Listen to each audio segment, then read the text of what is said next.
Hello, Uh, David. hey, buddy. So, you guys, everyone, this is my friend Trevor Thibodeau, and Trevor and I known each other for forever. Well, About 8 years to is be. that all? Because we met. Actually, it would be even a little less than that because I've been around men's team for 8 years, and you didn't come along for another year and a half or two. But it does seem like a long time. Not in a bad sense, but it's like But I've we've been on known. men's team since 1999. Well, you came, but you were away, remember? And then you came back I when did take a little time off, yeah. you went and you became DC. You came back and did the DC thing. Oh, And yeah. Oh, was that kind of when we met? When I had never met you before. Oh, I actually I think we met at that panel with you and I and Mr. Kettle, Rob Kettle, at a panel at Patrick Gallard's place, and we did that talk, the three of us, remember? And there were some men in the living room, and Oh, yeah, sure. Oh, yeah, I remember that. that's where we met. Yeah, sure. But okay, I never thought of myself as being away. Right, But yeah, because I think I was still very much in touch with my crew.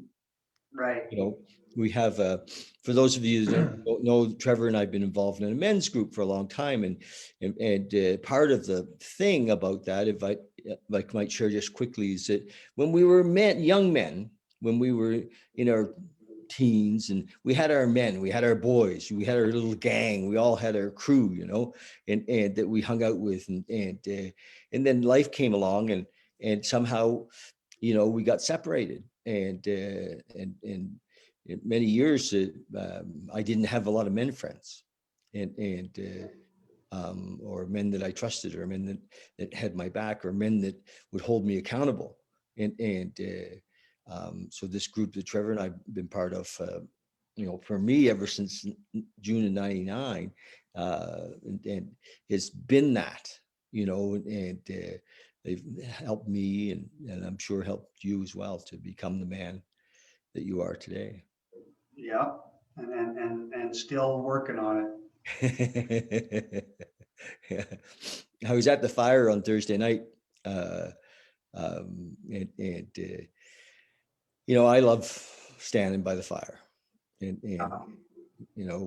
we built a big one, really big one, like um, Yeah, you know. Gary Wojciechowski put it on the Marco Polo app. It's on there. I just looked at it 20 minutes ago. Oh, did he? Well, that's my video. Okay, the big fire. Yeah, Yeah. looked like you almost maybe had some pallets on there or something. No, it was just we did some deadfall out of the woods. Okay, yeah. Don't tell anybody.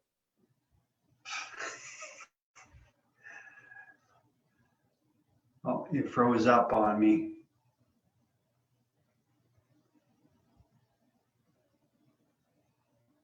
And so some dead stuff, and we have a little saw that we bring in. Yeah, so it worked pretty good. Yeah, it was a big fire. Anyway, so that's where we met, and Trevor and I have shared accommodations. We rented a house together one time was that for a couple of years, a year and a half, or that. It was 7 months actually. It was meant to be however long. No, it wasn't. It was because they sold the house. Remember Oh, that yeah. we were renting, they sold it, so we had to move out. It was 7 months, yeah. Yes. Yeah. Well, good for you. I don't have a great memory for that kind of stuff. But the thing that I was hoping that we would talk about today, I mean, like part of this, what we're doing, and I've been doing these interviews, is to help to lift people up a bit, to let people know that we're all kind of in the same boat, as if you will, with what's going on, and with our new lifestyle, um, some of us are staying home a lot, and and some of us are grieving even the loss of a lifestyle, and change in our lives, and there's lots going on, and how are you weathering all this? Oh, I'm on an upswing at the moment. It's been, things fluctuate, but overall, to be honest, it hasn't been that great for me. Um, I've been having trouble. I got laid off April 1st. It wasn't an April Fool's joke. And no, it was kind of a relief at first. I wasn't enjoying that job, and for a couple months it was kind of lovely. But as time went on, I started to get a little too much time on my hands, and it's been rough at times. I have been escaping, doing, watching too much Netflix and whatever to fill the time. Could have been filled better, to be honest. But we're not done this yet, and I'm on the upswing these days. I'm, I'm, Good. focusing on making this time worth something, getting value Good. from it. I have used the context of a forced retreat Yeah. often, because I mean, most of my life I've promised myself retreats or talked about going on retreat, or and I've done some, but not you know not 9 or 10 months of them, and so it's a bit of a forced retreat, and I've been hanging out with a spiritual teacher who I really enjoyed through his videos. His name is Moji, and and Yeah. uh, um, and I probably watched an hour to 3 hours a day of Moji this last, and it's been amazing. I think I have been a fan of Dr. Hawkins, David Hawkins, and and Yeah. uh, and and, and I look at Hawkins' scale, right? The Yes. yeah, 0 to 1,000. Shame to Pardon me. enlightenment. Shame Yeah, to enlightenment. Yeah. literally, yes, and to Christ consciousness, at the top of the scale, and so what this year I thought, well, who do I really enjoy? Who's got a lot of material? I mean, I've listened to lots of Ram Dass and Alan Watts and Eckhart Tolle and you know uh, Michael Singer and all of those guys, but uh, Muji's got just a great style, and I Yeah. feel like he's vibrating on that scale at least at 650 or 600. I think he's really there now. Not all the time. Nobody's there all the time. And that's the thing. And but so and for me, the whole shift really started with your Enlightenment Intensive in the fall of 2019. Uh, Yeah. Something really did shift in you. yeah, You really did. Yeah. I You sure know. resisted that, didn't I? Yeah. Well, not as much as from what I hear the first time you tried it with Paul Lowe, and it crawled out of there, literally physically ill. But you did. Yeah. Well, you did a good job. But you did, because you said you crawled out of the first one that you attempted out of physical illness. Your body just rejected. And that did come up a little bit. If you recall, you got a cold and you were sick during that intensive. Well, I think that I resisted it for years because you had offered it for a long time, Yeah. and I just a lot of my resistance was finished by the time I got there in 2019. But I had been resisting it for years. I'd said no, there's Yeah. no way, I'm never doing that again. And Yeah. Who no said effing that? way, no effing way.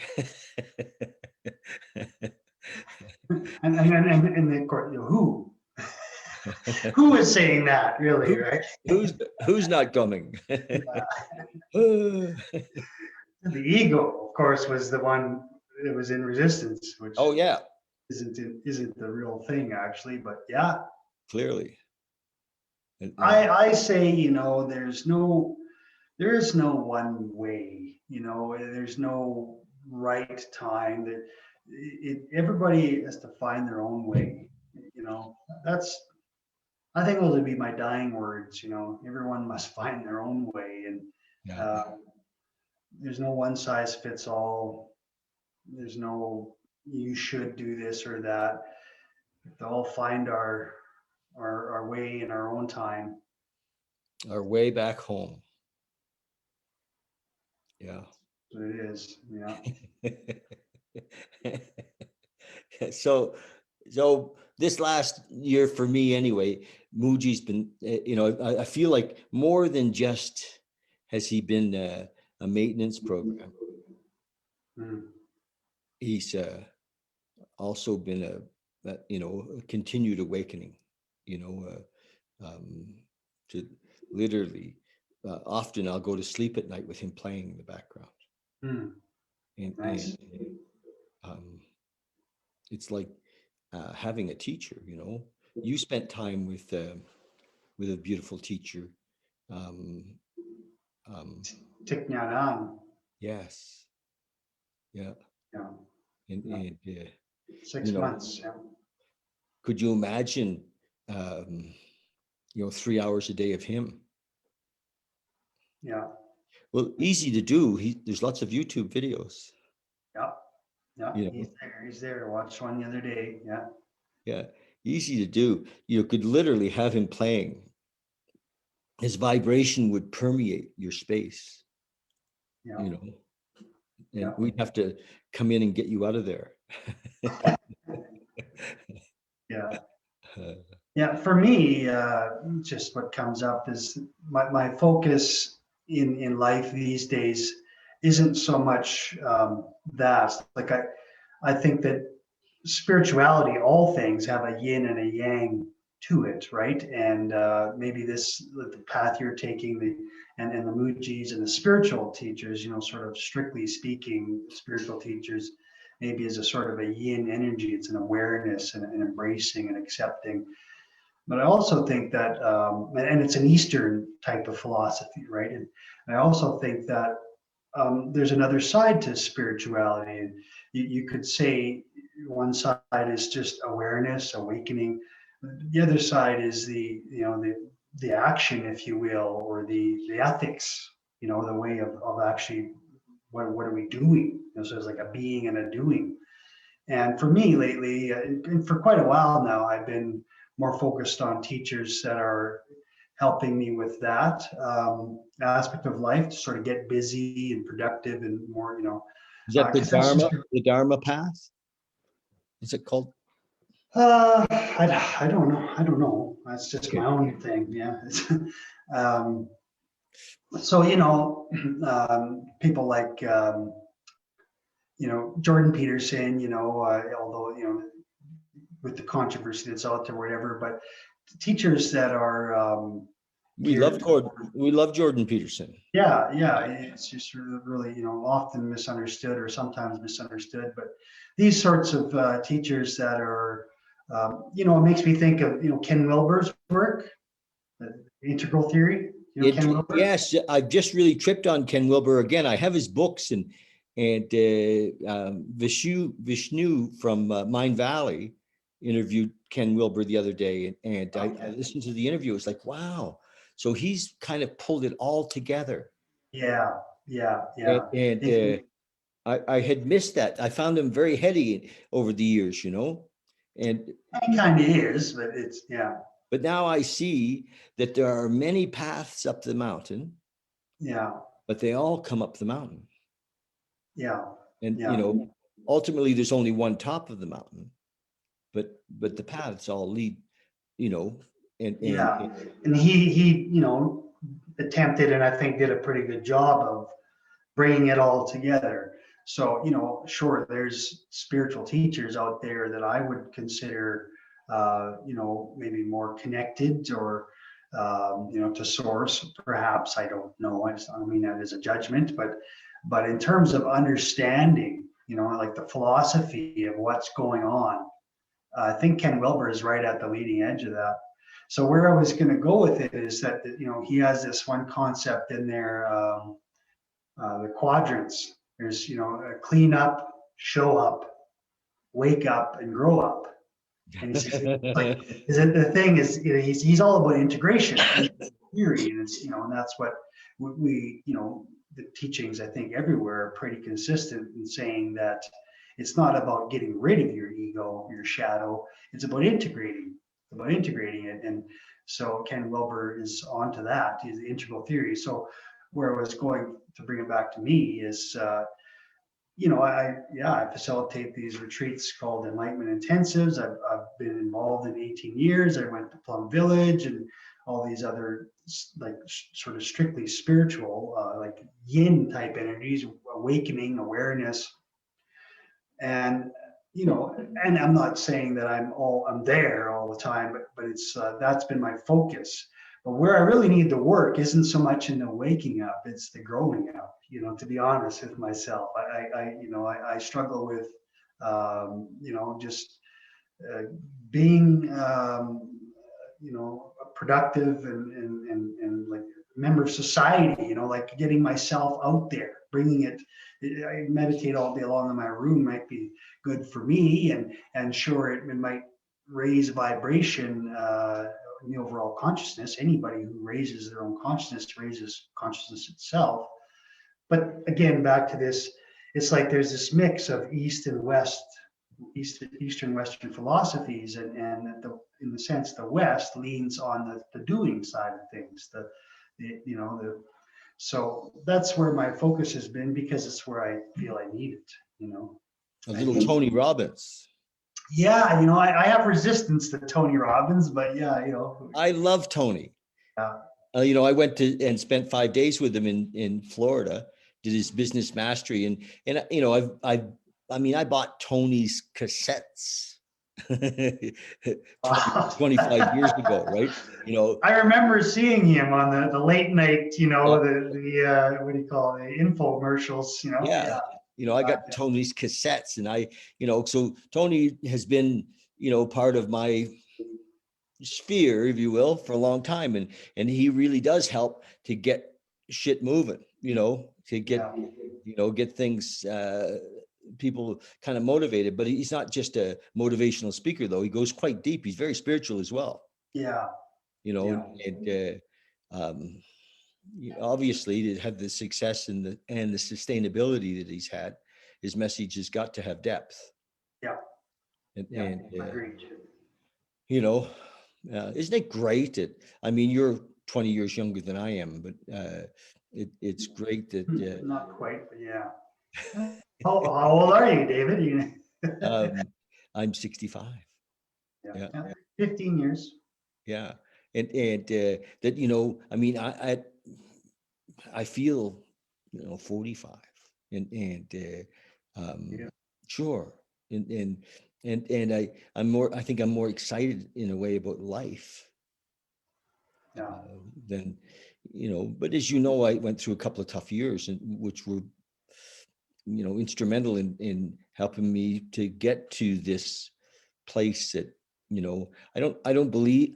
I personally believe that having a relationship with the moment, universal intelligent consciousness, God, whatever you want to call it, does not exclude getting up in the morning, going to work.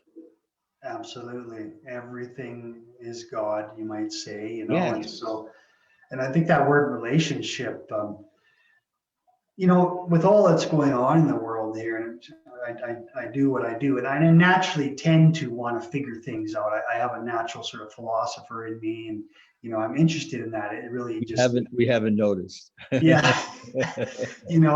And I really, and I have this fascination with the yin yang, with paradox, and you can see this happening around the world with the polarities, right? With whether it's like a male, female, a black, white, left, right, politically, all these things are coming together in this, what seems, in a sense, conflict or confrontation, at least.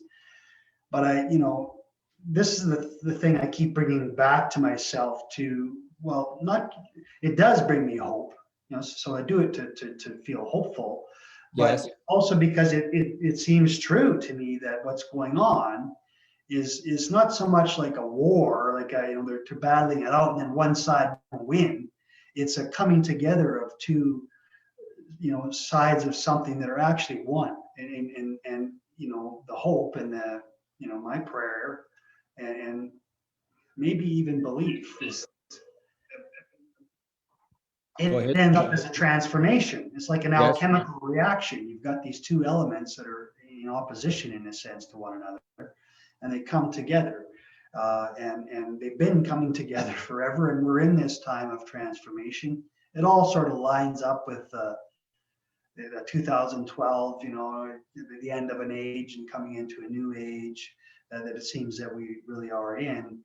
And back to that word relationship, it seems to me that like there's something to do, something in the triad, there's something to this idea of three, where so I recently discovered through this mystery school that I took here in town with the man named Jeff Dunphy. Retooling the World is his website. A book called The Serpent in the Sky. It's about ancient Egypt from the point of view of the esoteric kind of thing. And in it, it talked about numbers. And so it talked about one. It goes from 1 to 9. And after 3, it gets really out there and hard to understand. But I got it like really solidly, viscerally up to the 3, what the number 3 means. So starting at 1 is the one, the all, the one, that we can't really name, and 2 is the first manifestation, and I'm really ad-libbing here. It's like the first manifestation of otherness, right? So at some point, 2 became a thing, and it's like probably in the beginning there was the word, like God spoke forth the world, and so it was no longer 1. It is still there. It's not no longer 1. It's not only 1. It's now 2. There's this otherness. There's a manifestation of something real. The universe is created. And at the same time 2 is created, so is 3. So it's a unique little thing that in the moment 2 was created, 3 was also created. And why? With the Because relationship. is the relationship. 3 is the relationship. And I think that's where we're at right now in the world. And that is, I feel, where we ought to put our energy and focus is not, well, is it left or is it right? It's no, okay, let's look at where we meet and what is the relationship. And through that, not only can you come to understanding and create policies and change the world in a way. Our friend Justin called it the third entity. That's right. That's right. The third entity, the relationship. It's kind of like I sort of see it as sort of the new spirituality. It's not new at all, but it seems to be where we're evolving. Is every day, like you said, when you get up in the morning, the act of pulling your covers off is you are in relationship with that. The you, the you meaning the real one, that you always have been and always will be, and there's this relationship with the action and the material around you. Would relationship be connected with awareness and consciousness? I mean, am I in relationship because I'm aware, or am I in a relationship even if I'm not aware? Interesting. I would say that the relationship is always there. It's a question of whether or not you're aware of it.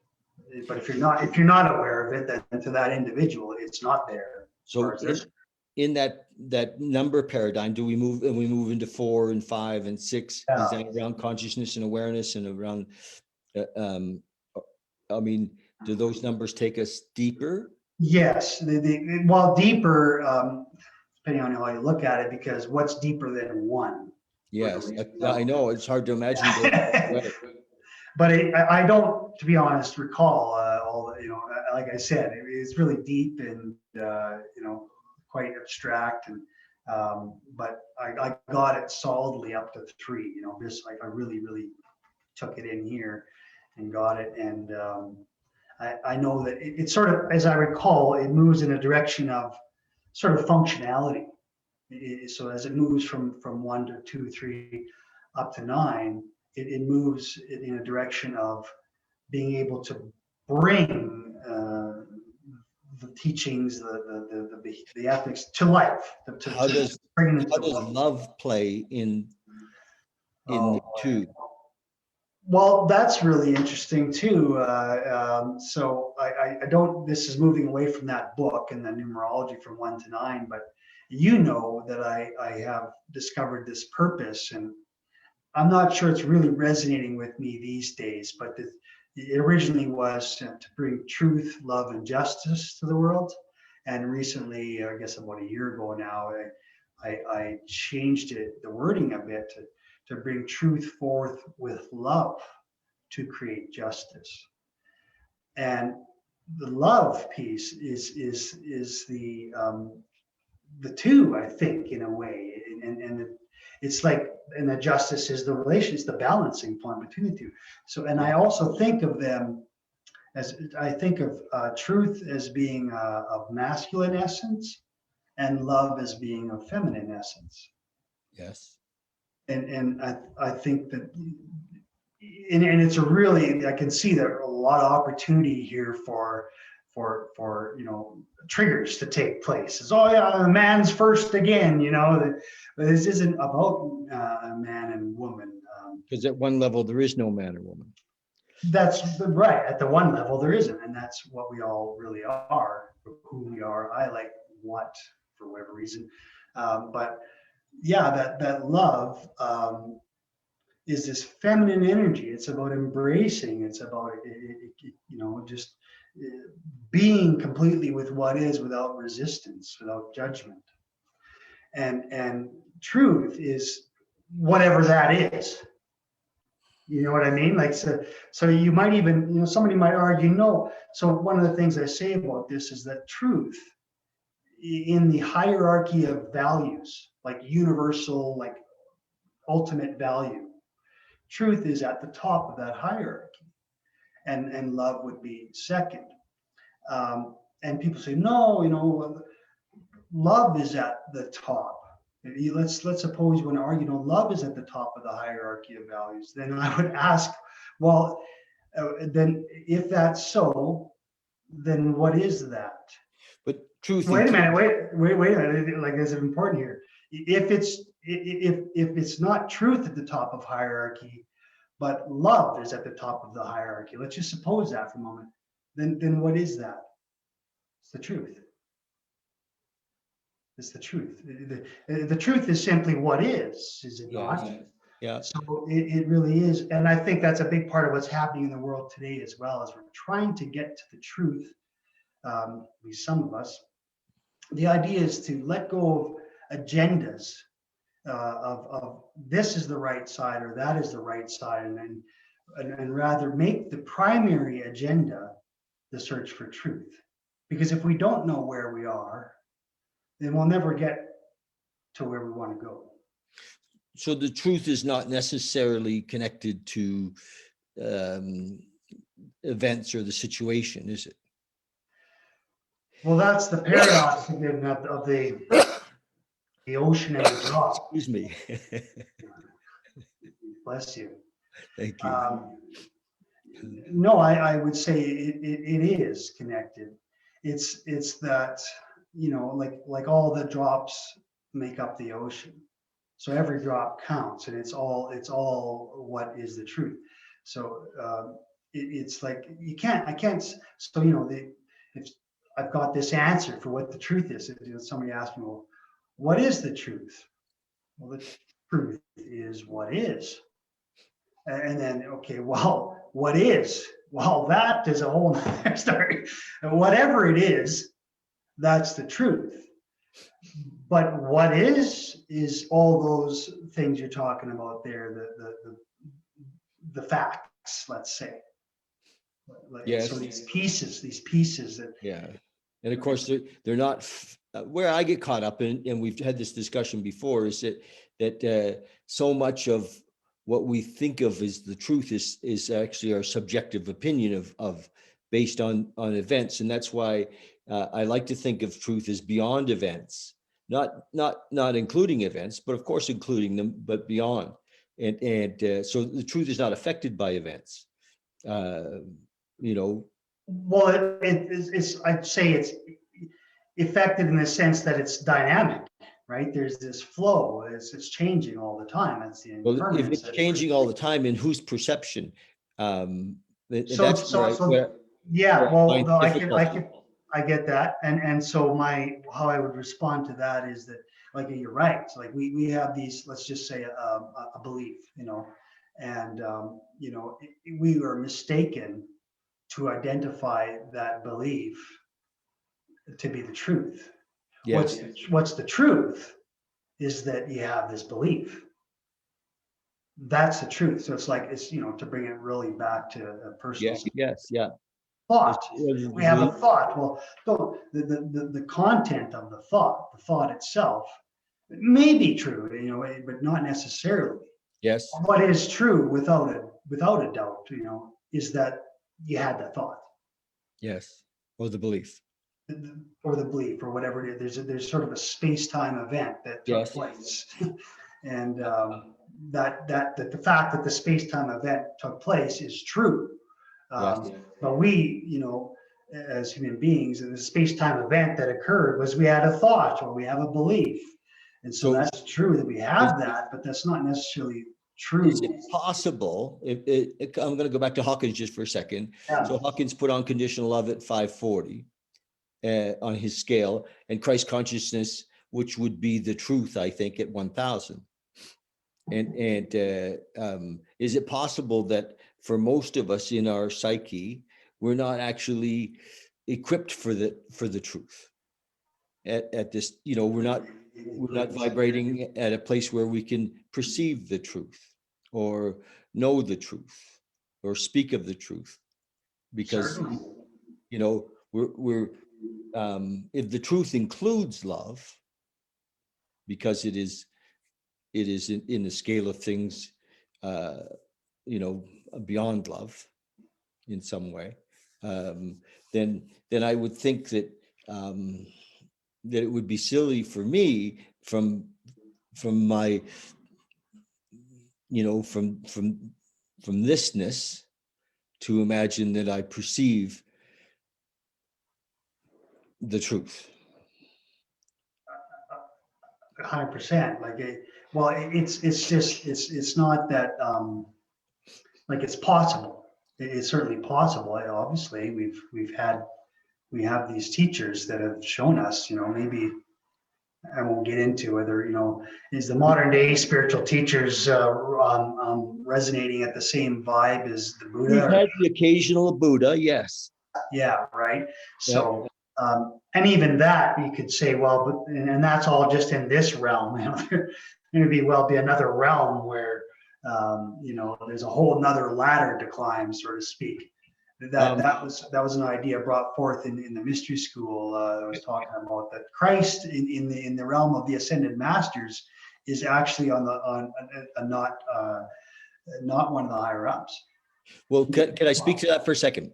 Just for a second. Many of the teachings have talked about archangels as being beyond the vibration of Christ. Hawkins talked about. Oh yeah, okay. I didn't know that. Wow. Yeah, Hawkins spoke about it. He had an experience of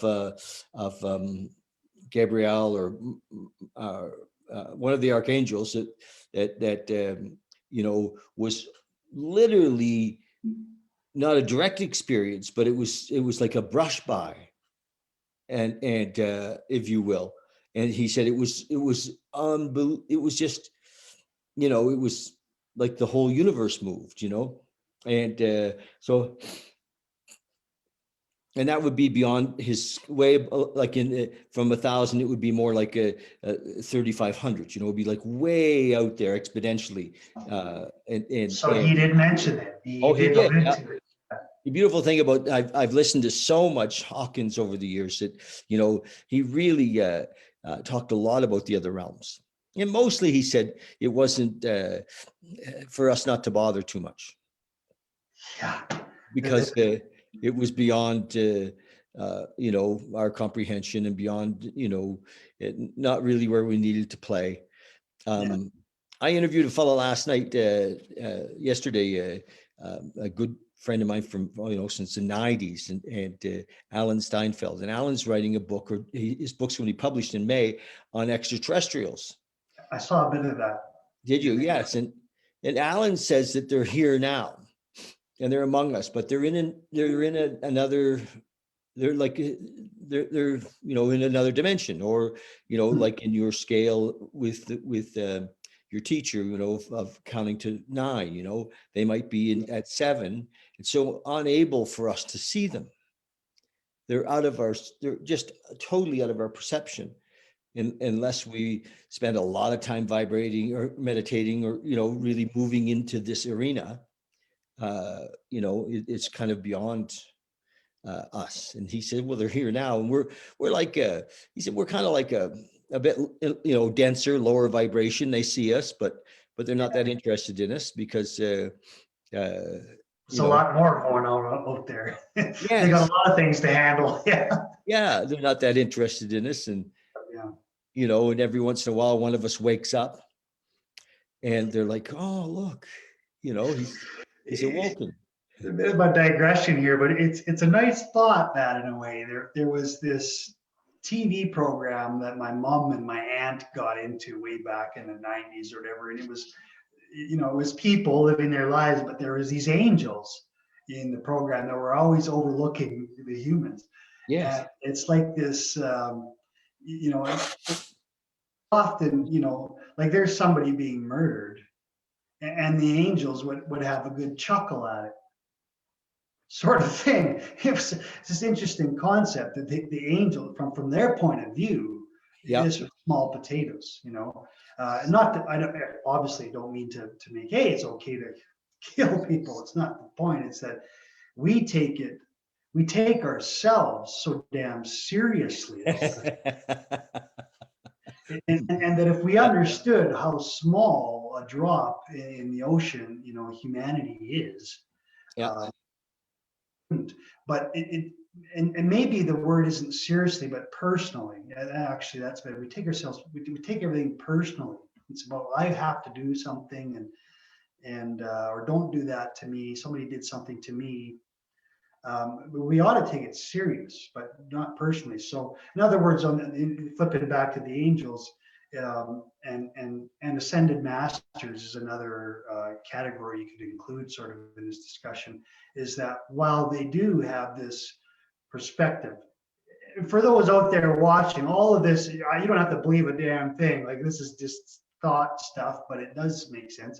From their point of view, it's like not that big of a deal. While at the same time, it's like, yeah, but it is, in the sense that humanity is one drop of the ocean, and right now, according to these teachings, this drop is coming into its own awareness. That humanity is in the process of waking up right now, and they want us to.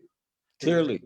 They like, they love us, and God loves us and wants us to come home. And there is this sort of longing, and maybe even a grieving if we didn't make it, or when we do things that take us away from waking up and loving each other. So there's a certain aspect of grieving that goes on there too. So, I do a lot of work in the 12-step world with young, mostly fellas, and so I talk about this higher power in this context of a relationship, and not as a separate, but a relationship with everything. Yeah. Yes, and a love that we might bring into a relationship. We bring into this awareness, this consciousness of our oneness with this unity, this undescribable isness, thatness, that and that love can lift us to heights where we begin to become consciously aware that, oh my God, no pun intended, this is it. This is, and when we let go of taking it personally, like you just said, and with the self-pity and don't you know who I am, and all of those things, and even the idea that we're not good enough is a selfish, self-centered thought, and humility, Yeah. brings us to this door, and we're like, oh my God, here we are. This possibility of being, Yeah. not being one we are already one, but becoming aware of our oneness. That's, And that's it the word realization, yes, not it's like, not attainment. We're well, realizing what was already the case. yes, it isn't something we got. It's something that we become aware of. We're like, we self-realize. Yes, we're like, oh my God, here we are. And Nothing. it's always been this way. How Yeah, could I miss it? So nothing. Nothing's missing. This is it. And this is what happens in your Enlightenment Intensive. yes, it does. Yeah. And Yeah. Well, if people you're, who, you're so blessed, yeah. Not for it, everybody, but yes, and a lot of times, we didn't have the language for this. There was no, for many of us, ability to even speak about it, because we, not only have we not had the experience, but we, unless we made a study, we didn't have the language for it. And so I think that what you do when we spend 4 days together, you give people a vocabulary, because language is important if we're going to even express what's in some way what's happening, or yeah, in a sense, I think the people, the participants are making up the dictionary. They're writing it as they go. I like to think of it more.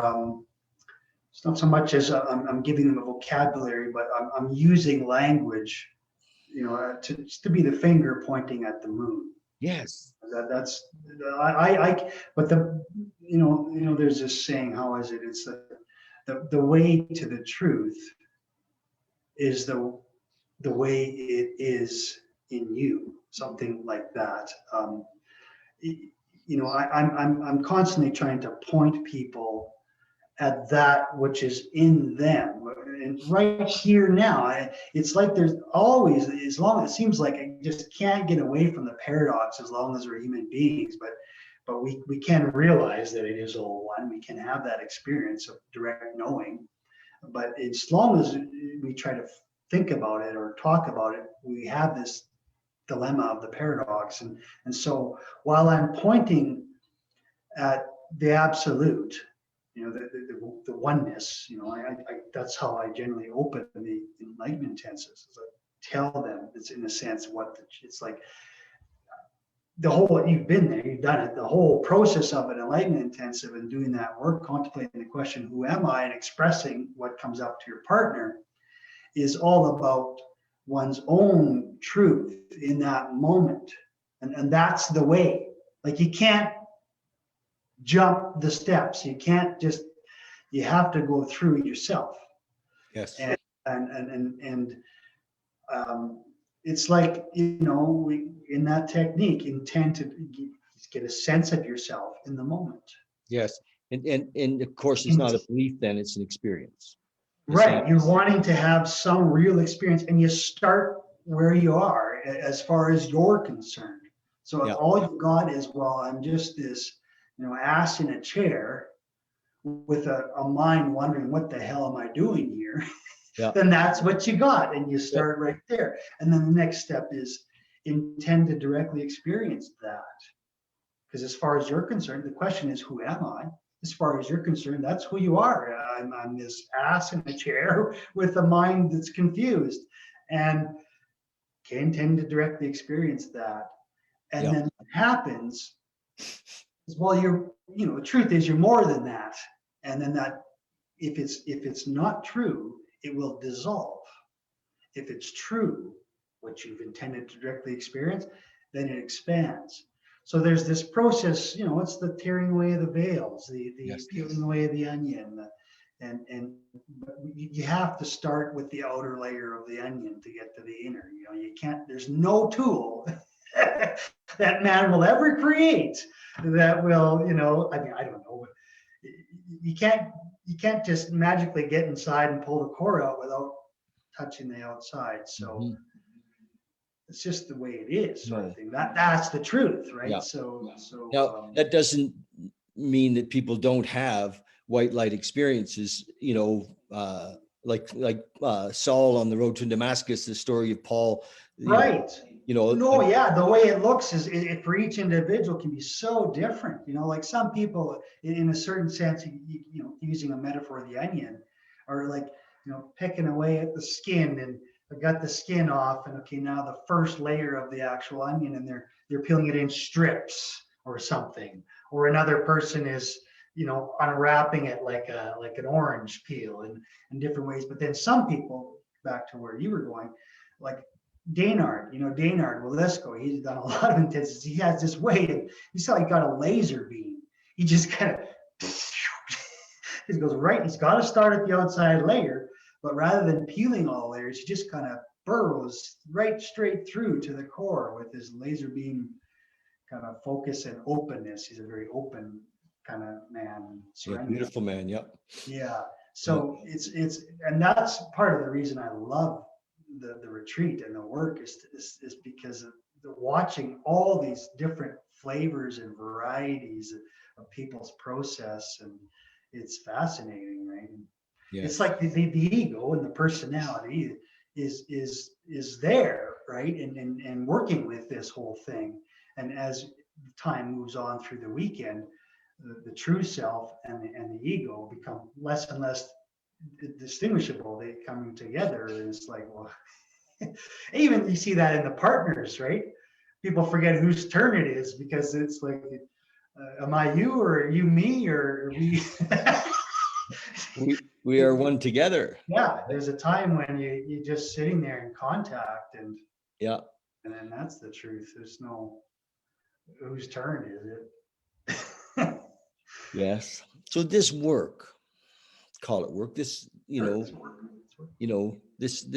thing that we're, you've obviously been called and been doing this for, for a long time. And even if you've been in resistance, and I've been called, and even if I've been in resistance, and I think that one of the things that I loved about Hawkins' philosophy was that, the rising ship lifts all ships, Yeah. and the rising ocean lifts all ships, or whatever. And so the work that we're all doing is good for the whole planet.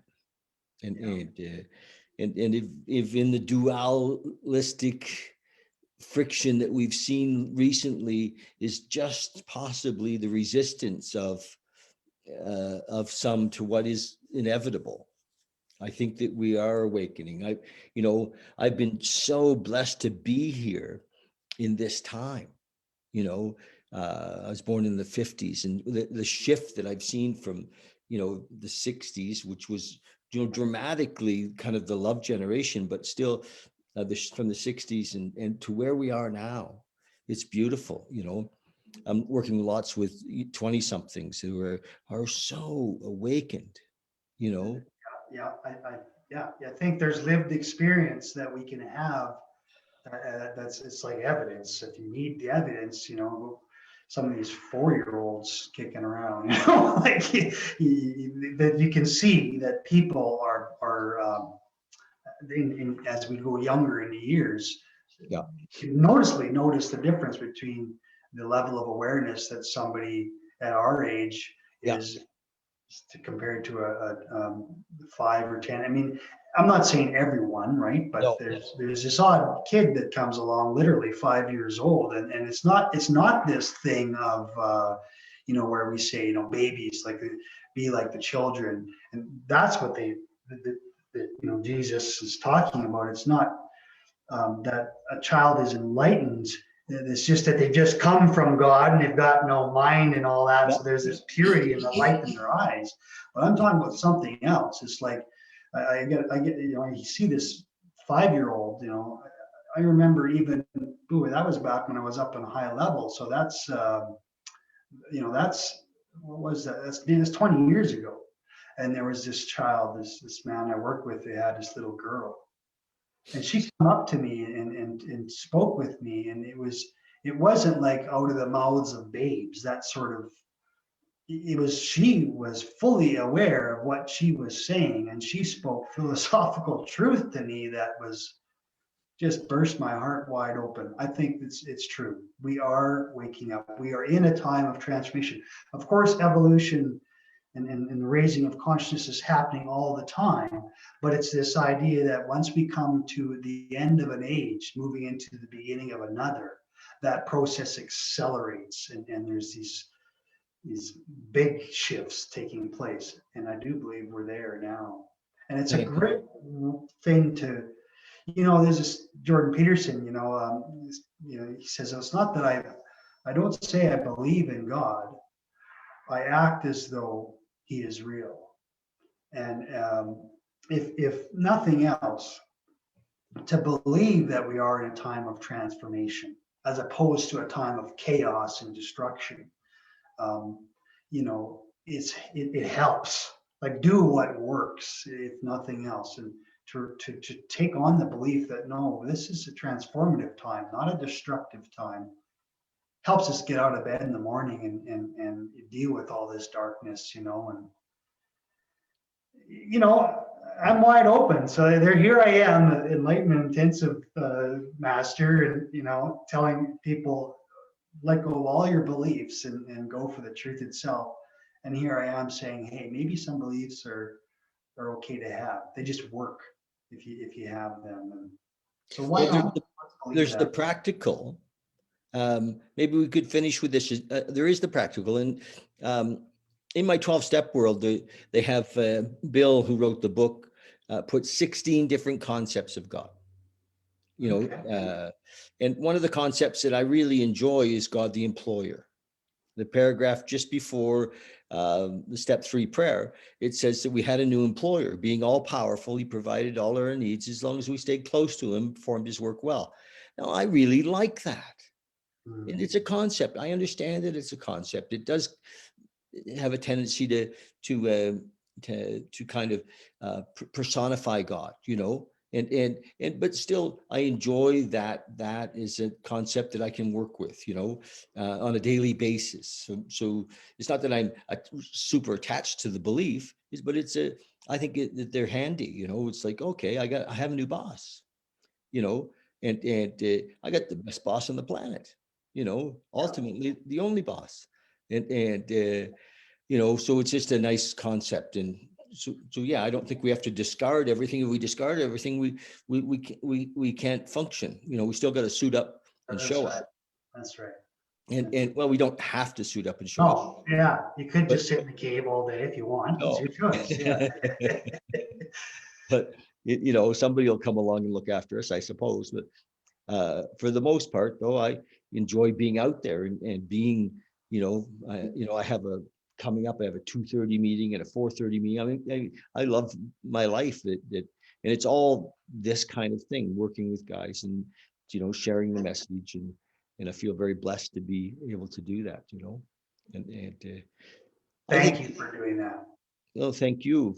Thank you for, you know, being my friend and hanging in there all these years, you know, doing what you're doing and lifting others up, and, you know, risking, you know, this, when you say, okay, we're going to do Enlightenment Intensive, and here's the date, and you have nobody booked, and you have no, you know, you just step out and do it. And you know, enough people show up, and that, you know, somehow you're able to pull it off, and it's beautiful. So hopefully you keep doing that. Do you want to do one this fall coming up, maybe?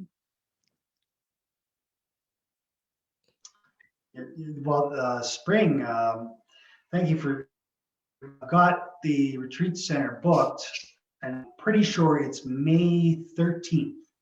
Oh, so you're going to do one. Oh, good. Well, you know, and everything you just said about, you know, every time I decide I'm going to give an Enlightenment Intensive, and I don't know if people can show. That has been exponentially amplified right now in these times. So, with the COVID and everything is so uncertain. But Have you put yes, a flyer together or an event on Facebook or anything yet? not quite yet. Typically, I do that 3 months before, and it's coming up. It's Yeah. another couple. Well, send weeks. it to me and I'll post the heck out of it and, and share it with people and do you have a website still? I have a website, And we'll put the link on this. the enlightenmentintensive.com. I'm going to, by tomorrow morning, I'll have this kind of cleaned up on YouTube, and I'll put some tags on it and get it ready to go out. And I'll send you the link. And if you want to put it anywhere, I'd love to, if you share it would be great. And, we can put your links on it as well and all of that. And Yeah, I'll send you my links so you can put them on Yes. yours Yep. too. Yeah. You just never know who's waiting for this. Oh, it's one of the funnest parts. It's one of the funnest parts to see how people just, very often half the people that I think are going to come don't, and then this other half are like out of nowhere. They fly from the States, or they're my last intensive found a pea in an old box in her closet. And that's how she, oh yeah, I remember this from a few years back, and brought her there. It's fascinating how people get there. Yeah. All right. Well, my friend, I've got to run. What a great conversation. Thank you. Thank you so much. I enjoyed it. It's fantastic. And, maybe sometime we can actually be in person and have a coffee here sometime in the not too distant future. Come to our fire on Thursday night. Right. Yeah. Thursday night. I'll consider it. We've got my own Wednesday nights. We're still having ours Wednesday night. So for people out there, by the way, we are under the support group exemption. Yeah. That's why we meet. Leafers is, we have a great team.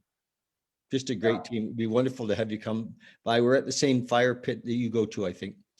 And I won't say. Oh yeah, Site 9? I think so, yeah.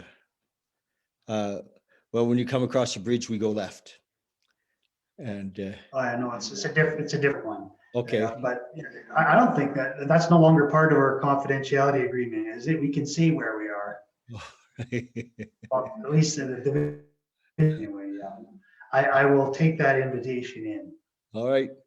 Thank you. Love you lots. Appreciate your time. Thank you. Thank you. Okay, buddy. Wonderful day. Bye-bye.